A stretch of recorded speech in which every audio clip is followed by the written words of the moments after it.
de que el criminal nace y, y no se hace. Bien, durante el año de 1877, Dugdale, un famoso sociólogo estadounidense, realiza un estudio a lo que va a ser la familia de los Yuk, a la familia de los Yuk, y presenta una serie de conclusiones dentro de sus estudios. Creo que era este paralelo al que se le ha enviado el link de un blog resumido sobre este estudio de los Yuk y de los Kajikak. Han podido ver que ha habido un total de 709 descendientes de Max Yuk, que era una persona promedio que, que, que si bien estaba inclinado a una serie de un esfuerzo continuo, era por su parte una persona catalogada como alcohólica, una persona bebedora, y ha tenido una serie de hijos tanto dentro del matrimonio como fuera del matrimonio, los conocidos como hijos ilegítimos. De estos 709 descendientes de la familia, bueno, de este sujeto de Max Juk, se ha llegado a la conclusión de que más de 500 eh, han llegado a cometer una serie de crímenes y tenían un comportamiento antisocial. Si bien dentro de estos más de 500 descendientes, una gran parte de ellos, aproximadamente 60, se han convertido en ladrones habituales.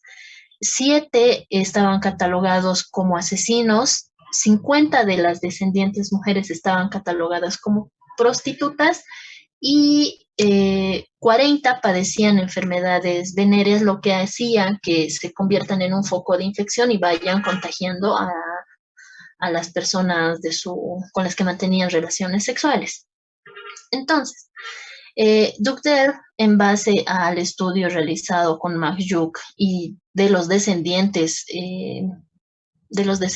que él ha logrado estudiar, llega a 3 conclusiones. La primera es que él nos dice que la herencia genética como tal, es decir, al momento en el que nos referimos al genotipo, a la carga cromosómica, de 50% padre y 50% madre, va a ser un factor preponderante como tal al momento de delimitar ciertos tipos de comportamientos criminales como antisociales. A la segunda conclusión que va a llegar este sociólogo, Dugdale, va a ser a que si bien va a haber una herencia de factor preponderante, también va a depender bastante del mundo circundante. ¿A qué nos referimos con esto? Que si bien ya tienen un factor hereditario que que esté inclinado a cometer actos criminales o antisociales, también va a depender del mundo circundante y de cómo estas personas sean criadas. En el caso de McJuke, al ser una persona alcohólica y tener hijos tanto legítimos como ilegítimos, valga el término, no han tenido un ambiente propicio para crecer, para desarrollarse. Por tanto, al tener el ejemplo de un padre alcohólico y de una madre que se encontraba también dentro de este rango, um, ha hecho que no tengan una guía de comportamiento y lleguen a cometer conductas tanto criminales como antisociales. Y como tercera conclusión, dentro de lo que es este estudio realizado por Dugdale, se tiene que, si bien ya existe, en primer lugar, el factor preponderante de la herencia, además existiría un factor circundante determinante para el desarrollo que hace que se cometan crímenes o conductas antisociales. Este hecho va a hacer que como consecuencia se produzca un ambiente que perpetúe este tipo de comportamientos. Es decir, si si de esta serie de 709 descendientes estudiados por Dugdale tenían hijos, al crecer en un mismo ambiente van y tener la carga genética ya predispuesta a cometer una serie de conductas criminales, va a hacer que los hijos de los hijos de los hijos, si no cambian de ambiente y si no llegaran a tener una mejor carga cromosómica, este tipo de comportamiento se siga perpetuando en el tiempo. ¿Y alguna duda con respecto a Dugdale? Doctora, por favor, ¿será que puede volver a repetir el primero de la herencia genética? El primero de sus, por favor, de Dugdale.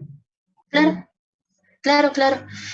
Dugdale, como les decía, planteaba tres conclusiones de su estudio, del estudio que ha realizado en 1877. El primero de estos era que se tiene la herencia como un factor preponderante. ¿A qué nos referimos a una herencia de factor preponderante? A que la carga cromosómica, tanto de padre 23 monosomas y de madre 23 monosomas, van a hacer que estos 23 pares de cromosomas, entre comillas, defectuosos o que estén contagiados con genes criminales y antisociales, eh, van a influir en la capacidad tanto mental como física de la nueva persona que va a crecer. La segunda va a ser la conducta referente al mundo circundante, es decir, el mundo que le rodea y a los estímulos que pueda recibir. Y la tercera, que es consecuencia de esta herencia de factor preponderante, más, más el mundo circundante, va a dar como consecuencia a que este ambiente y este tipo de personas se sigan reproduciendo dentro del mismo ámbito y este tipo de comportamientos se vayan perpetuando a lo largo, de su historia. No sé si es que he logrado resolver tu duda o si es que tienes alguna otra. No, doctora, muchas gracias. Sí, ya puedo entender. Gracias, doctor. Buenísimo. Bien. Entonces, eso es lo que pasó con, con, con Dugdale. Y pasemos al siguiente estudio que ha sido realizado con la familia Kallikak. Goddard, voy a escribir aquí. Se escribe así. El estudio realizado por Goddard de la familia Kallikak, igual, eh, vamos a empezar a entender un poquito quién era Goddard. Goddard era un estadounidense, era un psicólogo, también era pedagogo y se enfocaba en esta área de lo que era la eugénesis. Eugénesis dentro del término, dentro de lo que entendemos como mejora de los rasgos hereditarios.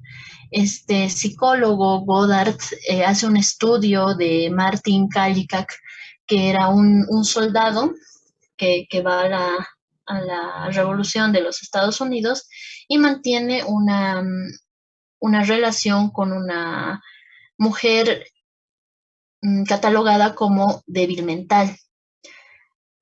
Con esta mujer tiene un hijo y bueno, termina la revolución, Kallikak vuelve a su ciudad de origen y este soldado Martin Kallikak llega a casarse con una joven, podría decirse, de buena familia, con la que mantiene igual relaciones sexuales y tiene hijos, tiene una amplia descendencia.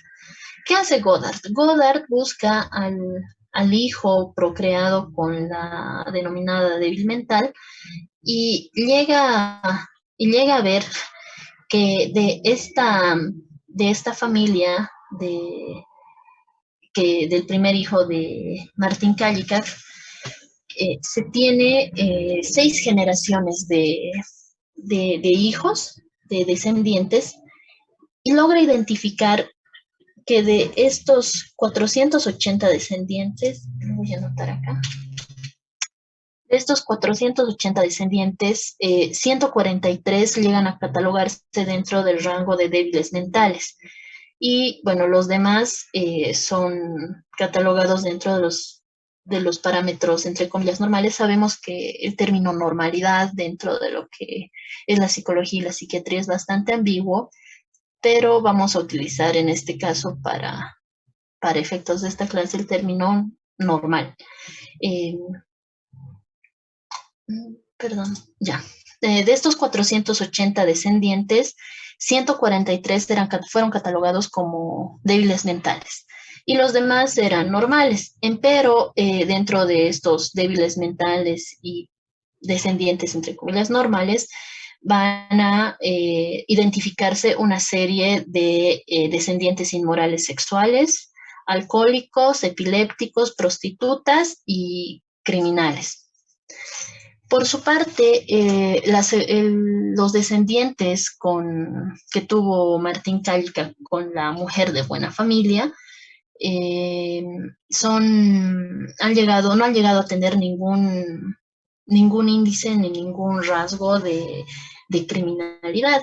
Eran personas que se identificaban como normales de un total de 496 descendientes y de estos solamente uno tenía ciertas deficiencias mentales, pero no eran considerados de gravedad. En este estudio, Goddard, este psicólogo estadounidense, llega a la conclusión de que el criminal puede llegar a hacerse y también puede,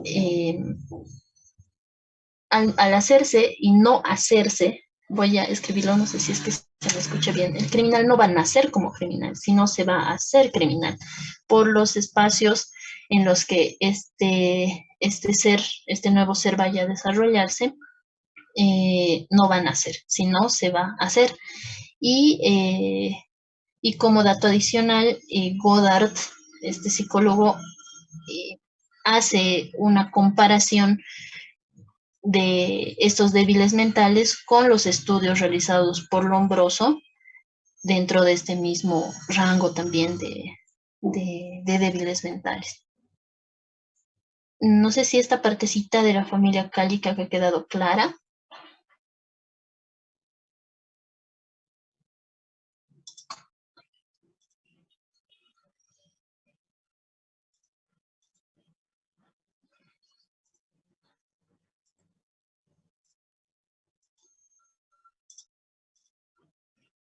Ya. Tengo el mensaje de que mi ancho de banda está bajo. No sé si me pueden escuchar. Sí, doctora, pueden escuchar fuerte y claro. Ah, ya. Sí, gracias, gracias, gracias. Eso con respecto a lo que son las familias criminales. Voy a borrar esto. Ya. ¿Hasta aquí alguna duda, tal vez, con respecto a los Kallikak, al estudio de Martin Kallikak realizado por Goddard?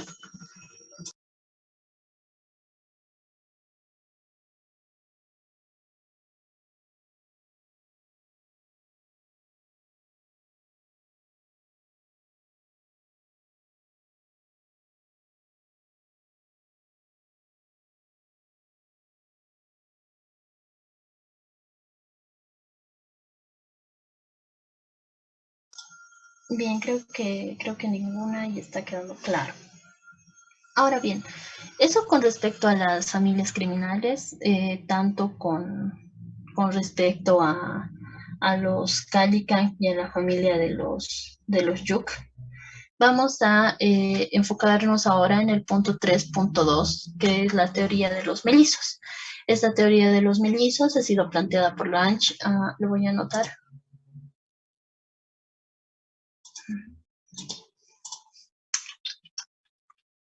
Esta teoría de los mellizos ha sido planteada por Lange. ¿De qué ¿De qué se trata esta teoría? Lange hace un estudio de, de mellizos o de gemelos idénticos o no idénticos. Los gemelos univitelinos, que provienen de un solo óvulo y de un solo espermatozoide, y de los gemelos bivitelinos, que provienen de dos óvulos diferentes y de dos espermatozoides diferentes. Vamos a puntualizar un poquito con respecto a los univitelinos y bivitelinos para que quede claro. Con respecto a los gemelos univitelinos o monocigóticos, también se los conoce así, nos referimos a que en el momento de la concepción existía un óvulo y un espermatozoide. Llega el momento de la concepción y empieza la división celular. Hasta ahora, 2021, no se ha podido determinar el momento exacto en el que existe una división extraordinaria. Supongamos que la célula de dividirse en dos debería dividirse en cuatro, pero en lugar de dividirse en cuatro se divide en ocho. Y quedan como consecuencia de eso dos personas diferentes y cada una empieza a hacer su propia división celular a su propio ritmo. Es por eso que nacen los gemelos idénticos, tienen un solo sexo, o son dos varones o son dos mujeres y son idénticos. Parten de una misma carga cromosómica de 23 monosomas paternos y 23 monosomas maternos.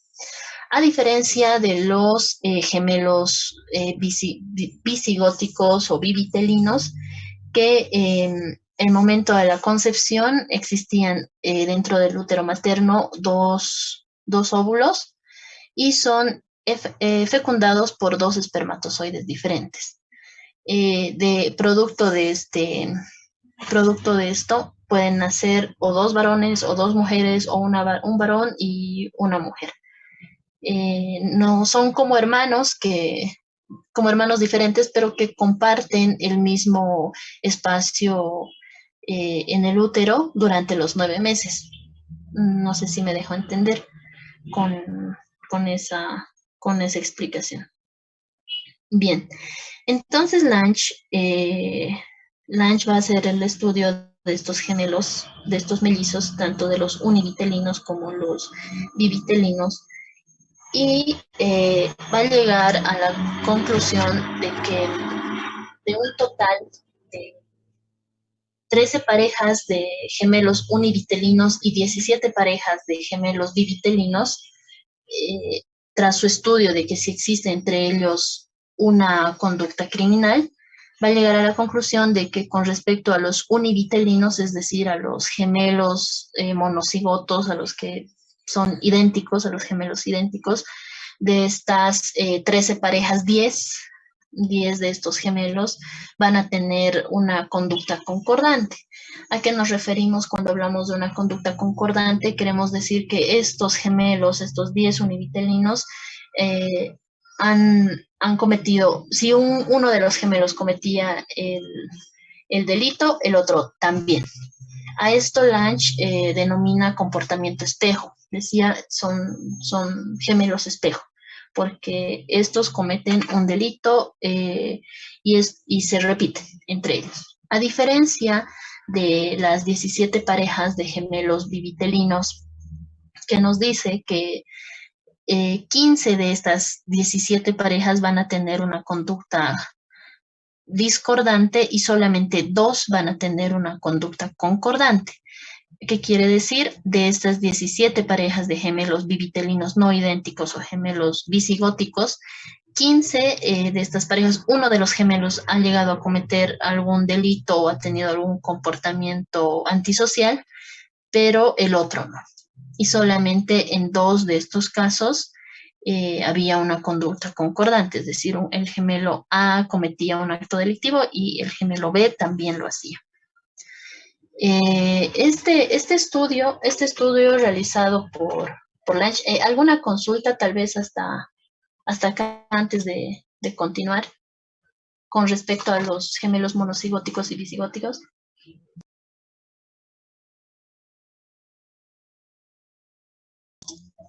Bien, creo que ninguno.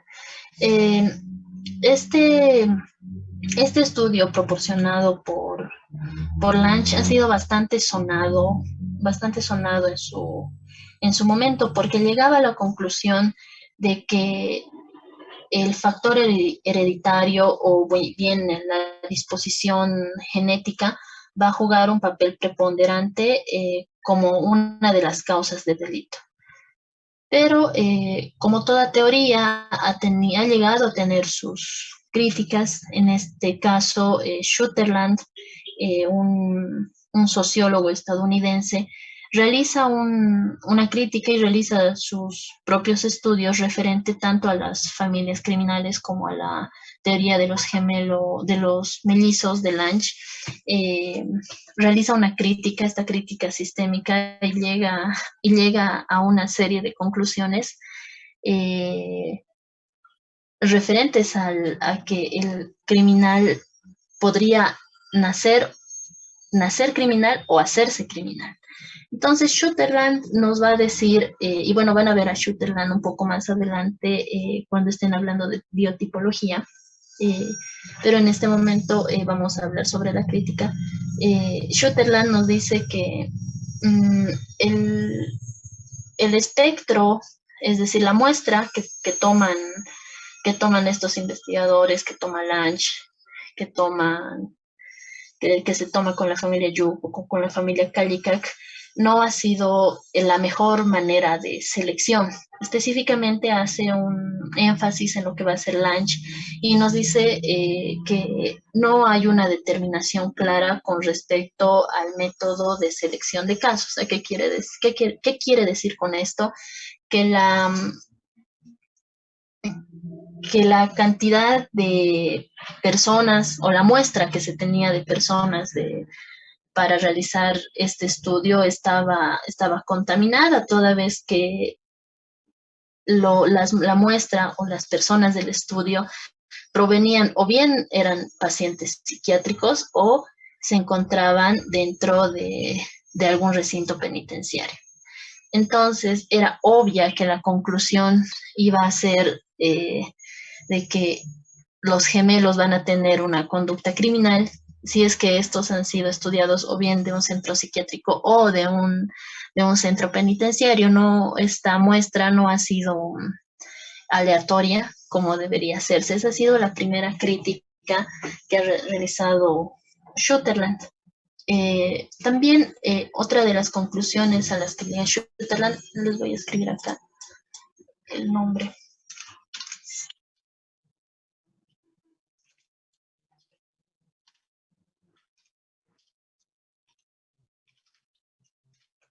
Otra de las otra de las críticas que realiza Sutherland es que nos dice que no se han empleado métodos seguros ni una clasificación idónea para, para poder realizar este tipo de estudios.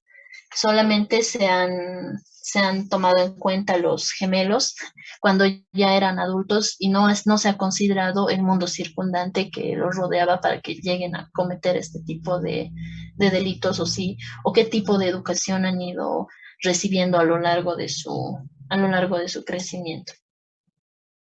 ¿Alguna duda tal vez hasta acá?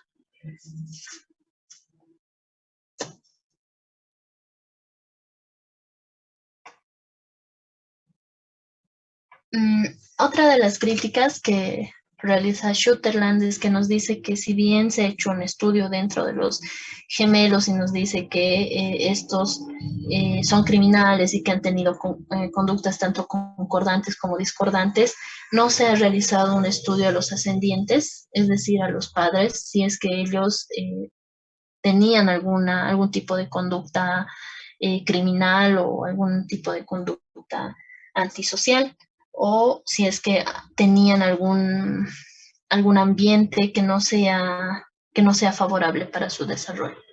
Esas han sido las críticas que se han realizado dentro de lo que son la teoría de las familias criminales y la teoría de los mellizos. Y bueno, actualmente No sé si pueden escucharme. Tengo otra vez el mensaje de que mi ancho de banda no Sí, doctora, le está escuchamos bien.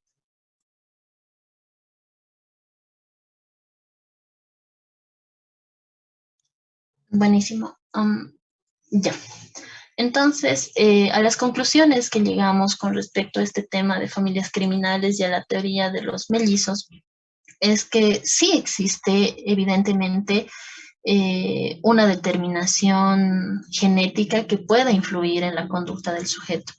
¿Por qué? Porque nosotros, todos los seres humanos, somos producto de lo que son nuestros padres de cierta manera. La teoría de selección indica que los 23 monosomas maternos y los 23 monosomas paternos son lo mejor de cada padre.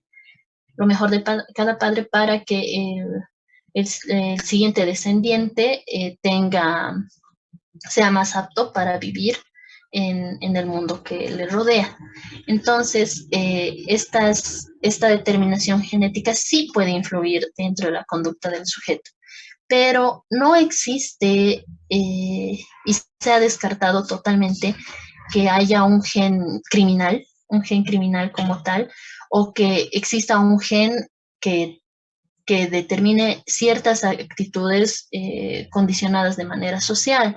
Es decir, estas actitudes van a ser tomadas más desde un aspecto cultural y sociológico.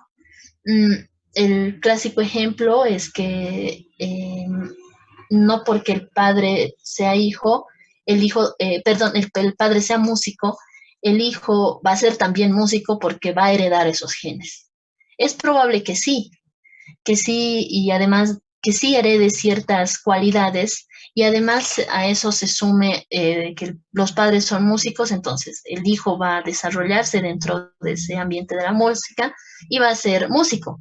Pero no existe un gen preponderante que te diga si los padres son músicos, el hijo también va a ser músico.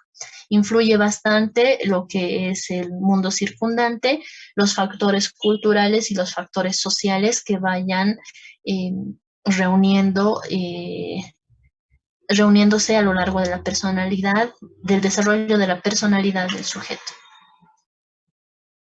Mm, Otra de las conclusiones importantes dentro de este tema es que el delito como tal no va a ser un producto fisiológico o genético, sino va a ser un producto cultural, producto de la sociedad, porque va a ser la sociedad quien va a determinar qué es delito y qué no es delito.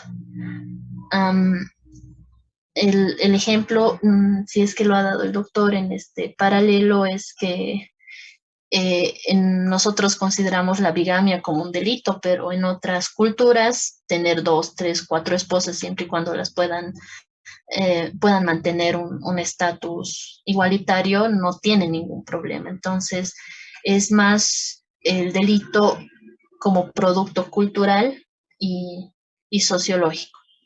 Y bueno, la conclusión más importante de esta sección es que la teoría del criminal nato planteada por Lombroso ha sido descartada totalmente.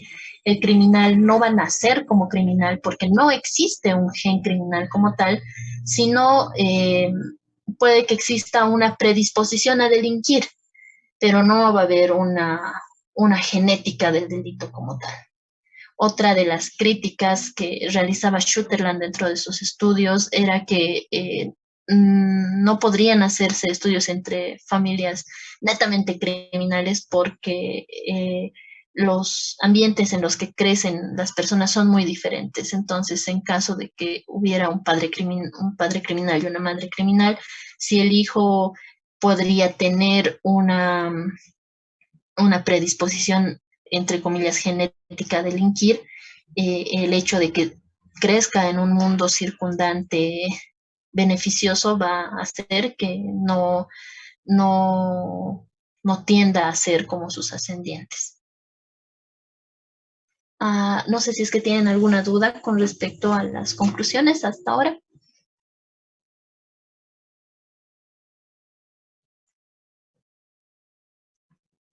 ¿No?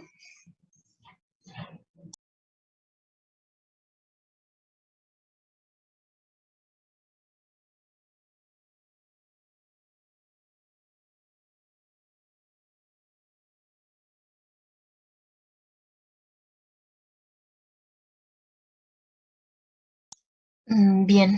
Em, no sé si es que están un poco cansados, sé que es un tema bastante amplio y que estoy hablando un tanto rápido. Si es que quieren continuar o quieren tener un descanso corto de unos 5 minutos antes de entrar a lo que va a ser herencia de lo anormal.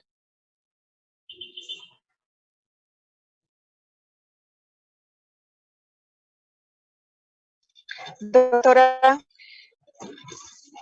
con las anteriores investigaciones que se hizo, ¿estaría confirmando la teoría de Enrique Ferri de que el delincuente se forma, digamos, la sociedad es el que forma al delincuente o al criminal?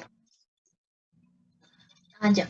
Con respecto a la teoría planteada tanto por Lombroso, Garofalo y Ferri, haríamos referencia en este caso con respecto a tu pregunta, Ferri, sí. Eh, este sociólogo nos indicaba, ¿no? En su momento que va a haber una serie de factores circundantes que van a hacer que la persona se convierta en un delincuente. Y de cierta manera estos estudios realizados han ido confirmando a la larga que sí, que evidentemente si hay una contaminación ambiental con respecto al delincuente, a una persona, esta podría convertirse en delincuente.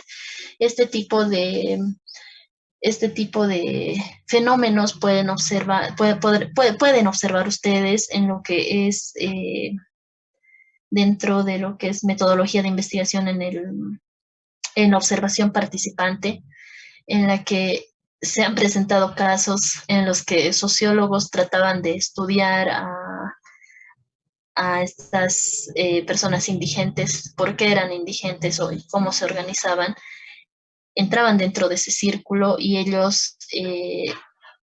terminaban de cierta manera contaminados y algunos de ellos llegaban a pertenecer a este mundo de las personas indigentes. ¿Por qué?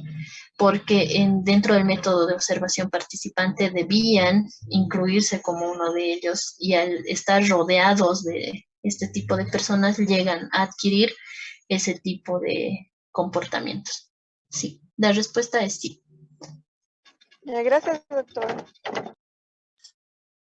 Bien, ¿alguna otra duda? No sé si quieren descansar un poco o continuamos directamente con el punto número 4 de herencia de lo normal.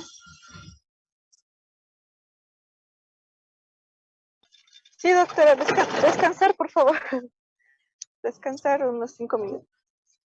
Ya, ahorita son las 11:21 hasta las 11:26 y volvemos a las 11:26 para concluir este tema.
Bien, ¿qué tal? ¿Listos para continuar? Si me pueden confirmar, por favor, que se me escucha. Estoy teniendo problemas con el ancho de banda. Sí, doctora, lo escuchamos muy bien. Súper, buenísimo. Vamos a entrar ahora a lo que es la herencia de lo anormal. Es un tema bastante interesante que se complementa con lo que va a ser la problemática de la herencia. Y bueno, una vez que se comprende esta parte, eh, muchas cosas van a empezar a tomar sentido con respecto al estudio de las familias criminales y al estudio realizado por Lange, en el sentido de que mmm, para su época, para la época de estos estudios realizados en específico con respecto a las familias criminales, estos síndromes que vamos a ver ahora de Turner, Superhombre, Klinefelter y los síndromes como el síndrome de Down eh, eran, eran tomados como un indicio de criminalidad en su momento. Actualmente sabemos que estas son fallas cromosómicas que se pueden dar o bien al momento de la concepción o durante el desarrollo de, del embarazo, y algunas pueden tener tratamientos. Sí sabemos que estas, como lo llaman, aberraciones cromosómicas, van a tener van a tener una incidencia dentro de la personalidad, pero no van a ser determinantes para que sean delincuentes. Dentro de la criminología más positiva, llegaban a la conclusión antes de que si tenían alguna deficiencia mental, alguna debilidad mental, si eran eh, idiotas o eran imbéciles, es decir, su rango de inteligencia era bastante bajo, entonces automáticamente se convertían en delincuentes.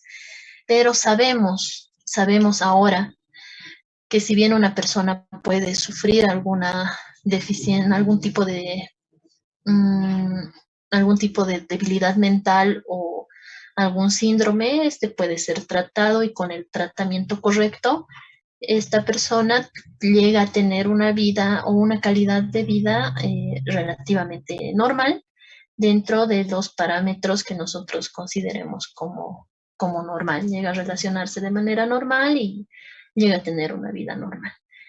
Pero bueno, esto ha sido gracias a un largo producto de estudios que se han ido realizando tanto en personas que tenían este tipo de padecimientos y, y bueno, para no alargar más la introducción, empecemos a hablar de lo que va a ser la herencia de lo anormal.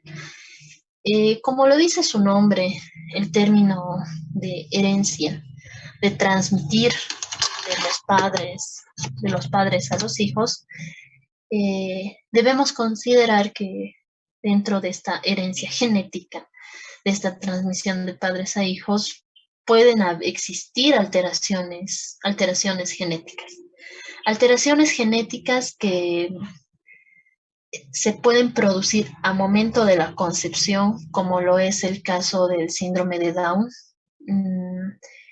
¿Y cómo ocurre esto? Que en un momento de unión de tanto 23 monosomas paternos y 23 maternos, existe una falla cromosómica en una unión y hace que el nuevo ser se desarrolle con síndrome de Down.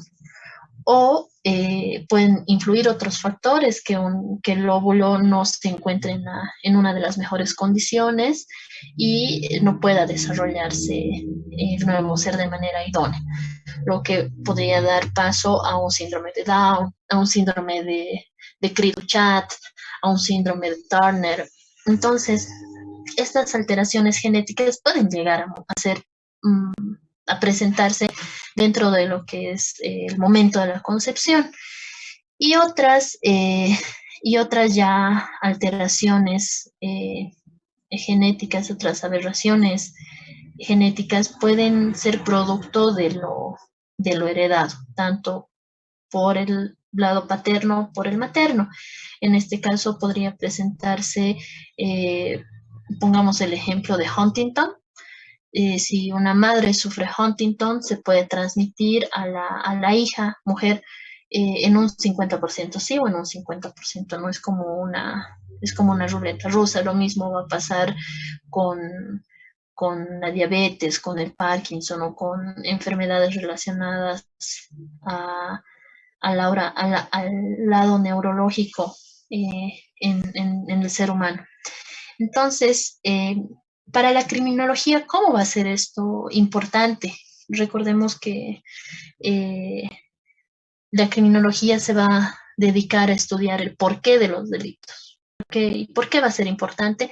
Porque es importante saber la medida en la que se presenten estas enfermedades o estas alteraciones y la consecuencia que traigan a momento de alterar el comportamiento o la conducta de un sujeto. Puede ser de manera directa o puede ser de manera indirecta. Es importante aclarar que no va a ser lo mismo un síndrome que una enfermedad. No va a ser lo mismo un síndrome que una enfermedad. ¿En qué sentido? En el sentido de que un síndrome va a tener características muy diferentes que van a alterar de sobremanera el comportamiento de una persona, en tanto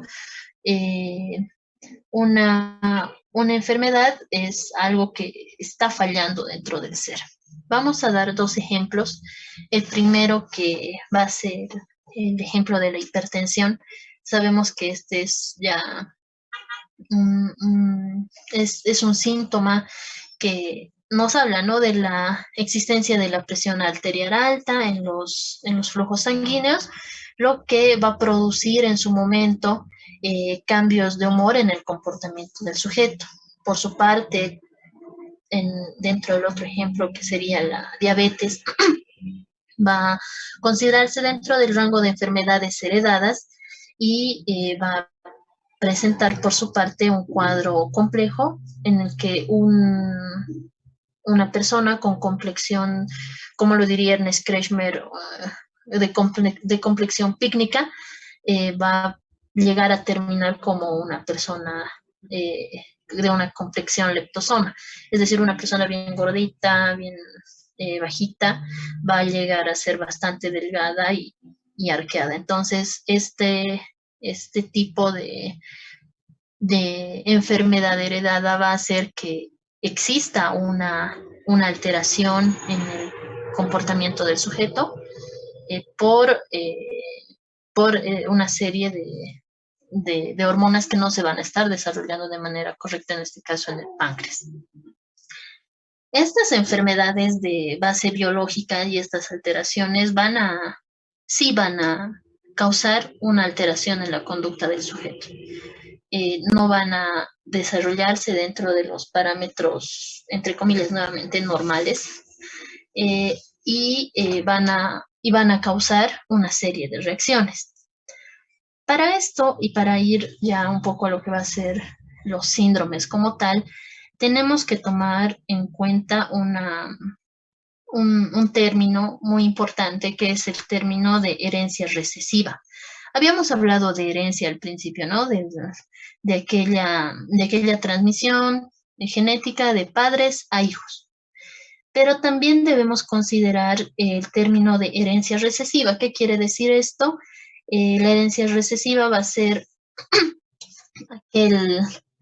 aquella transmisión hereditaria, pero que puede saltar una generación. Es decir, el abuelo podría presentar algún síntoma o alguna enfermedad, el padre no, pero el hijo sí.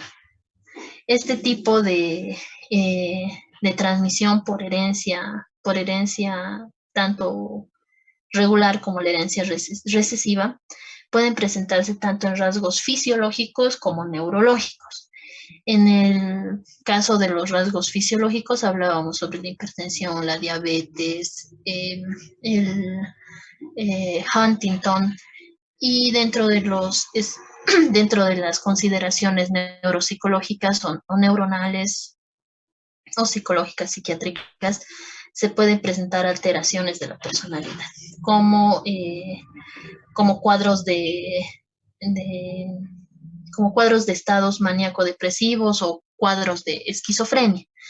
Estas enfermedades heredadas pueden pasar de una generación a otra, tanto de manera de herencia normal o a través de la herencia recesiva. Hasta aquí no sé si es que tienen alguna consulta.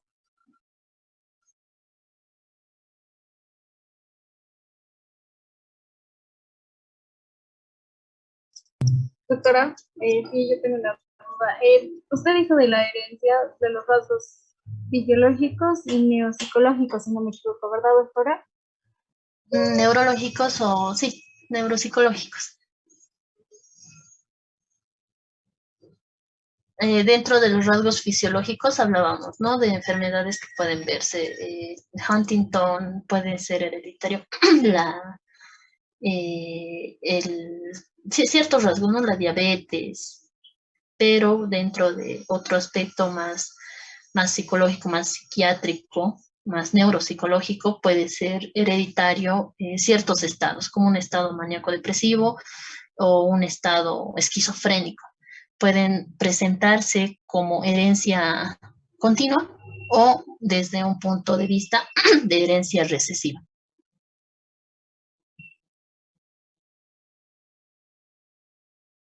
Gracias, doctora. Bien, tal vez alguna otra consulta que tengan hasta este punto antes de ingresar a lo que va a ser el síndrome de Turner.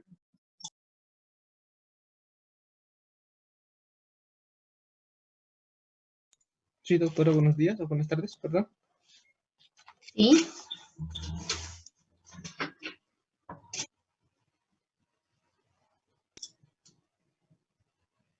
¿Se me escucha, doctora? Sí, mi ancho de banda está bajo, te escucho entrecortado. No sé si es que si puedes escribir tu pregunta al chat, por favor.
Bien, si pueden escucharme, me confirman, por favor.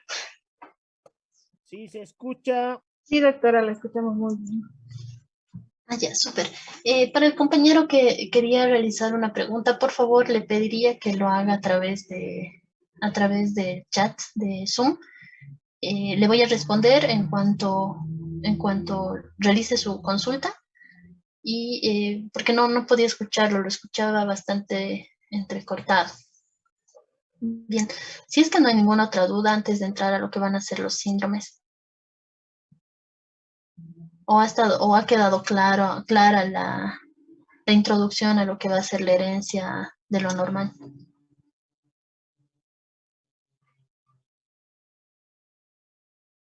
Doctora, no sé si Sí, logra escucharme.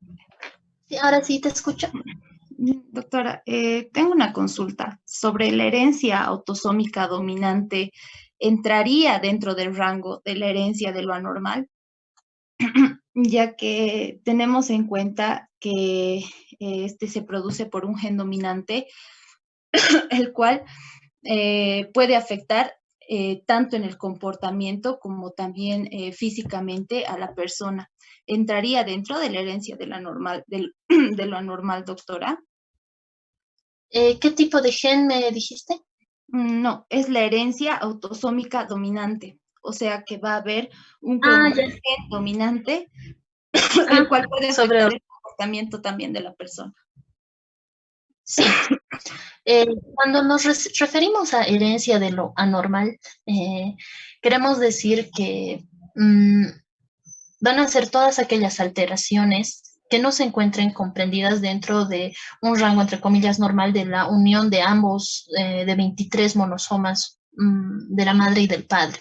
Si bien existen genes que van a ser dominantes, supongamos el color de cabello, el color de ojos, no se consideran anormales, sino son genes que sí van a ser dominantes unos sobre otros, que le van a dar una mejor calidad de vida al nuevo ser. Empero, hay otras enfermedades genéticas, y el clásico ejemplo es el Huntington, que van a llegar a producir una serie de alteraciones a la larga en una persona, en este caso, insisto, con el Huntington, a partir de los 30 años va a empezar a tener una desmielinización neuronal, tanto en un aspecto eh, contemplado dentro de lo que va a ser la masa cerebral, la masa encefálica, como dentro de la columna vertebral, lo que va a causar que esta persona que padezca Huntington empiece a tener una serie de comportamientos diferentes, como descontrolados con respecto a sus extremidades, tanto sus brazos y sus manos, lo que va a llevar a que esta persona que tenía hasta la edad aproximada de 30 años una vida aparentemente normal, vaya presentando determinados signos como este que les indico. No es como, son como golpes. No sé si es que alguna vez lo han visto en internet o han conocido a una persona que tiene Huntington. Estas tienen flexiones tanto de extremidades inferiores como superiores, que es como si estuvieran golpeando. Esto hace que esta persona entre en un periodo al inicio de negación de su enfermedad, para posteriormente, después de haber pasado estas 7 etapas, entrar a un periodo de aceptación de su enfermedad, pero llega un momento en el que estas se deprimen. Con respecto al Huntington, estas personas van a presentar un comportamiento bastante depresivo, muchas de ellas llegan a suicidarse. Entonces, sí es que existen este tipo de predominancias genéticas con respecto a las enfermedades, van a considerarse como herencia deficiente dentro de lo que va a ser una persona. Ya, estoy leyendo la pregunta de Jefferson. Sí, no. Habíamos acordado, bueno, habíamos llegado a la conclusión del estudio de la primera parte del tema de la anterior diapositiva, de que con respecto a la problemática de la herencia, es que los sociópatas tienen para que una persona se vuelva sociópata, hay una serie de traumas que van a influir durante su desarrollo. Desde una temprana edad, desde la famosa triangulación de Freud, van a ir sufriendo traumas, no en un sentido de malo. O sea, nosotros asimilamos el término de trauma como, me estoy traumando, algo malo, pero nosotros en este caso vamos a tomar el término de trauma como un hito, más como un hito. Entonces, un sociópata va a ser producto de la sociedad y va a ser un producto cultural más que exista el gen del sociópata. O sea, ya habíamos concluido que este gen no existe como tal, un gen del criminal o un gen del sociópata, sino que para que una persona llegue a ser sociópata va a presentar una serie de características desde el momento de su nacimiento.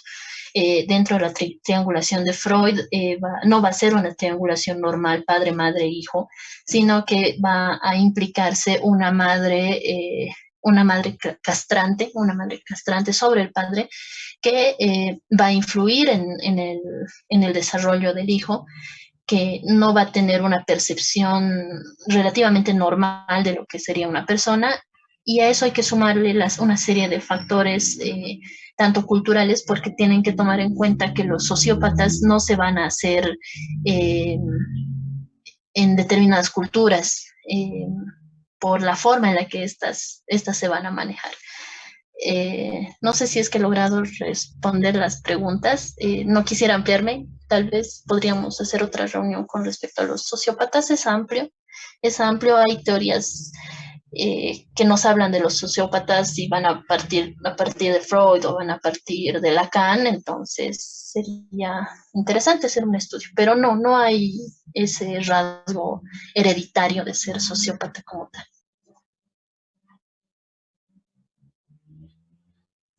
Sí, claro, podríamos quedar en otra clase para hablar un tanto más sobre rasgos de los narcisistas, sociópatas y psicópatas, como clase de reforzamiento, pero no entra dentro de esta problemática.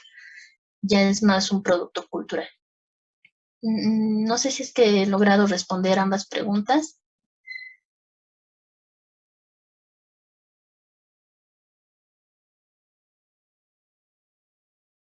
O si es que tienen alguna otra duda al respecto.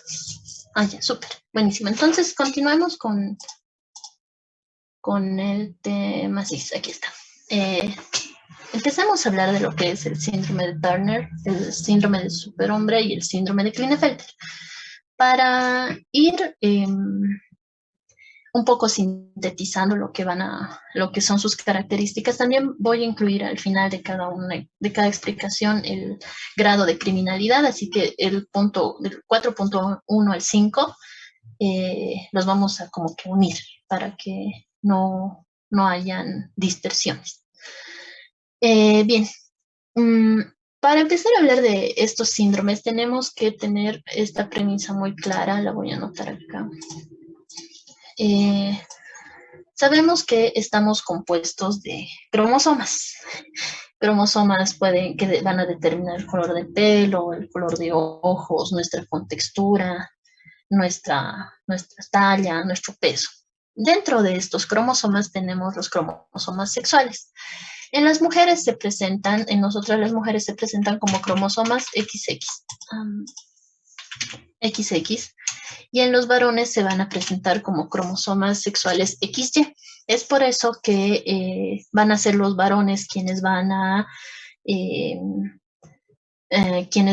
determinar el sexo del nuevo ser, el sexo del hijo. No lo hacen de manera voluntaria, sino es que al tener ellos un cromosoma X y un cromosoma Y, se determina. ¿Cómo pasa esto? A momento de la concepción, el cromosoma X viene por default de parte de la madre y si el espermatozoide lleva un cromosoma X, vamos a tener como producto una mujer, y si lleva el espermatozoide la carga genética de un cromosoma Y, vamos a tener un varón. En este caso, tanto de los síndromes de Turner, superhombre y Klinefelter, se van a presentar las siguientes alteraciones. Vamos a dejar esto aquí como guía. Y vamos a poner esto ya. En el síndrome de Turner se tiene el cromosoma X de la madre normalmente, y en la mayoría de los casos este cromosoma existente, que ya viene el cromosoma X por default,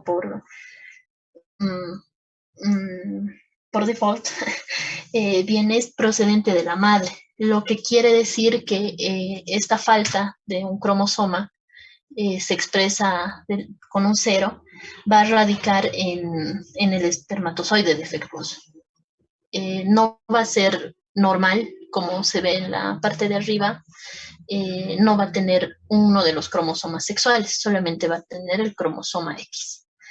Y al carecer del otro X o de un cromosoma Y, se le pone un 0. Les indicaba que esta falla viene a causa de un trastorno de un espermatozoide defectuoso. Entonces, ¿qué es lo que pasa en estas personas con síndrome de Turner? Estas personas que tienen un síndrome de Turner debido a su ausencia de un cromosoma Y no se van a no van a desarrollar los testículos, y debido a que para que sea considerada una mujer necesitan otro cromosoma X, tampoco se van a desarrollar los ovarios de manera normal. Pero la naturaleza es tan sorprendente que va a hacer que este nuevo ser que sufra síndrome de Turner se desarrolle como una niña dentro del vientre materno. Pese a que no tenga el otro cromosoma X, va a adquirir rasgos femeninos. Sus órganos sexuales, de cierta manera, van a tratar de compensar este cromosoma X que se encuentra solo, va a tratar de compensar tanto órganos sexuales internos como externos, y al momento de su nacimiento, esta mujer que nace como mujer se la identifica como mujer, pese a que no tiene el otro cromosoma X, va a desarrollarse como tal. Esa es una de las curiosidades de la naturaleza. Cuando falta este cromosoma Y, se desarrolla como si fuera una mujer. Pero las deficiencias van a... sí, Ángeles. Sí, doctora, creo que me he saltado antes de tiempo, pero respecto al Turner que usted mencionó, ¿no? Que no va a tener el otro del varón en todo caso. ¿Tiene alguna enfermedad que pueda tener al no tener su complemento, doctor, del cromosoma sexual? ¿Puede llegar a tener alguna enfermedad? Una enfermedad como tal, no. Termino esto y respondo tu pregunta. Para que quede claro. Al no tener este cromosoma, esta persona se va a notar al momento de su desarrollo durante la adolescencia. Se va a desarrollar aparentemente como mujer, va a tener rasgos de mujer, pero durante la adolescencia va a tener cierto tipo de desarrollo coartado,